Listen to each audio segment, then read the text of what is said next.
We did it. I don't know how we did it, but we got through 2019 and we are now into 2020, which is terrifying. But this is the perfect time for me to take a look back over the films that I watched last year and pick out my favourites. And I thought this would be really difficult. Turns out it actually wasn't that hard.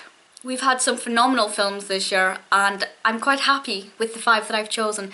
I will have to say that Jumanji: The Next Level it's a very strong contender for this list, but I actually watched it just a few days ago in January and it's too fresh in my mind for me to give it a place in this top 5 list, but I think it can have an honorary 6th place. So in reverse order, we're going to start with the Child's Play remake. I love Chucky, that's no secret if you watch my videos.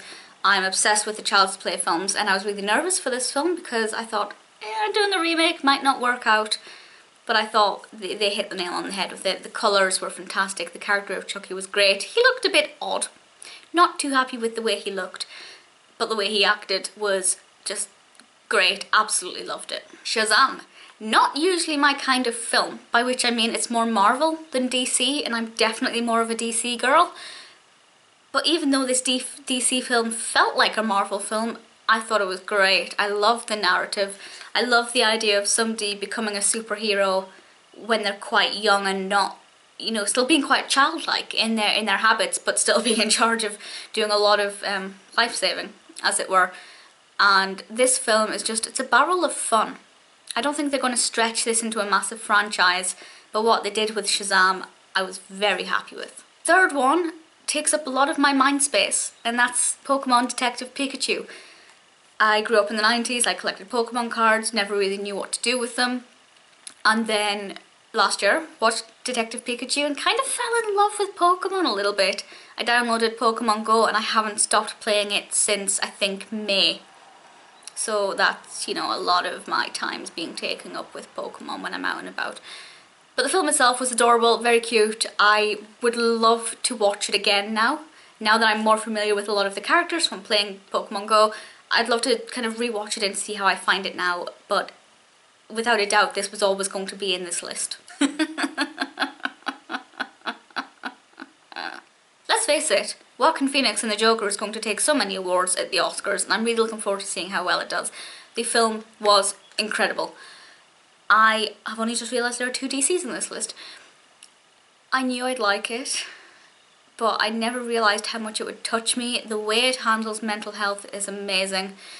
The Joker feels like a real person in this, whereas when he appears in other Batman films from over the last few decades, he feels like a character. He doesn't feel like a real human, if that makes any sense. But the Joker in this film feels like it's somebody I could pass in the street, just somebody going through these struggles, and the film is so powerful. And I don't use this word often, but the film for me was 100% perfect.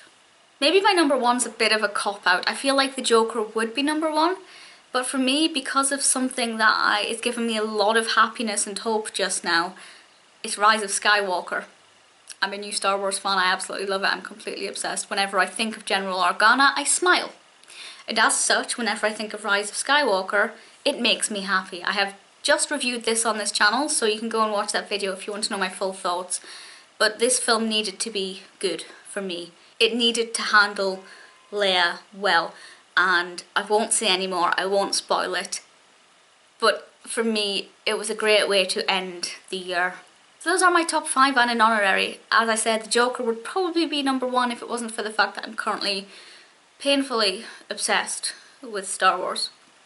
I would love to know if you can narrow down the films you saw that were released in 2019 to 5. I really do look forward to receiving your answers.